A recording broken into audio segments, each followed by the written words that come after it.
So apologies if I've been a little bit less than my normal active self here. It's on this end of the screen has been a hell of a couple of weeks. I returned to my normal job. The semester started again, and I was given about 2 days' notice, so that was always fun hopping around trying to finish that. But then I also found out there was a bunch of problems with my paperwork to stay here, so I was having to scramble around to do that. Last week, I did about 2 weeks worth of work. It was a hell of a thing.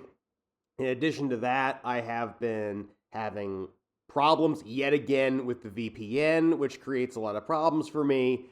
I can't really upload if it's not working. Of course, it's difficult to do that, but also it interferes with my ability to do research. It's difficult to go on Steam. Steam doesn't quite work here with the VPN off. I can't really read articles. I obviously can't read anything on places like Reddit. I can't go to YouTube or anything like that. So it was interfering there. And just for giggles on top of that, the terrible pollution mixed with a sudden cold snap set off my sinuses. And for the last few days, I have been barely able to speak. But I believe I've ironed it all out. And I should be able to get back on track this week or the next. So you'll be seeing some more things. I've got some more reviews in the pipeline. I've got some more updates on my ongoing project. I've got another list I'm working on. Obviously going to do some Next Fest stuff because that's kind of obligatory. So all of that's going to be coming up in the next few weeks. But in the interim, I'd like to talk for just a moment about scams. Because why not? Everybody talks about scams. It's the leitmotif of the 2020s, is everybody you encounter on the internet, on the phone, in real life, they're all lying to you, they all want your money, and that's true in the video game space. As much as anywhere else, I'm sure you are familiar with many of the more common scams, some targeting the customers, some targeting developers. It's just a messy, messy world. And the one I want to discuss today, just very briefly, is game theft, which again, is a story I'm sure you're familiar with if you go on any of the game development related subreddits. This is a regular topic of discussion.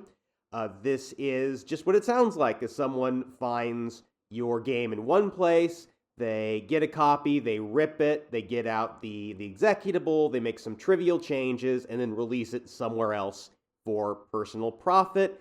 Unfortunately, it happens all the time, and it is one of those things that developers, especially smaller developers, are really struggling with at the moment. So I've got a story here from Reddit, from the game dev subreddit that is going to seem familiar to at least some of you.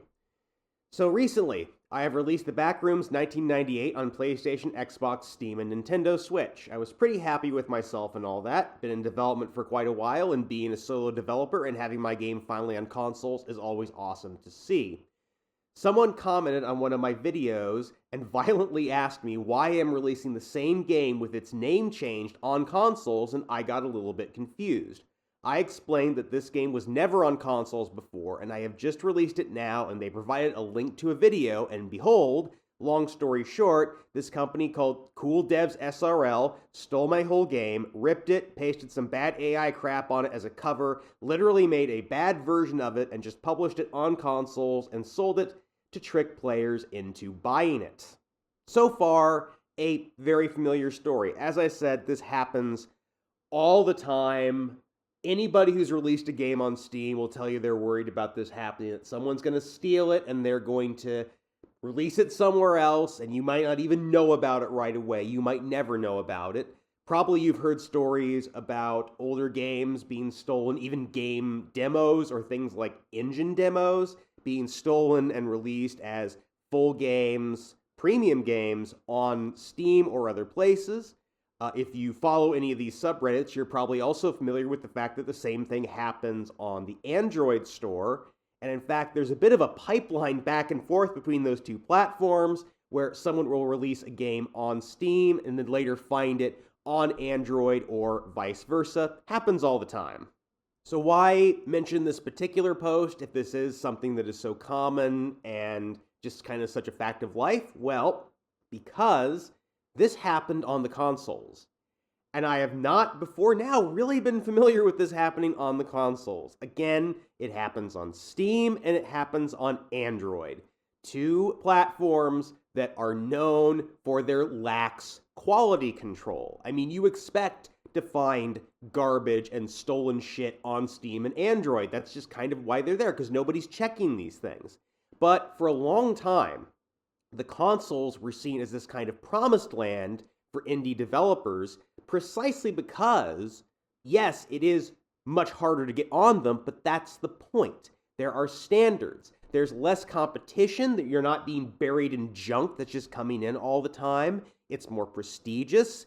You can see that it was a big deal for this person. Probably he will still do most of his sales on Steam because it's the largest one, but having a game that comes out on a console, especially all three of the major platforms, is a big deal. It's a real mark of honor. It's very prestigious to have that happen.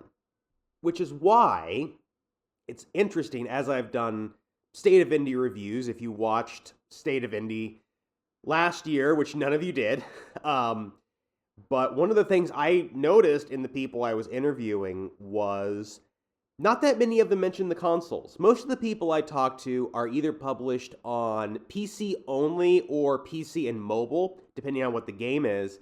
Very few of them are on the consoles, but more to the point, it seems like very few of them want to be on the consoles. Now, if I'd have talked to people a few years earlier, everybody would have said they wanted to be on the consoles because it got you around that kind of Steam kludge. It got you around that mass of games. I mean, last year, depending on whom you ask, it was 16 to 18,000 games released.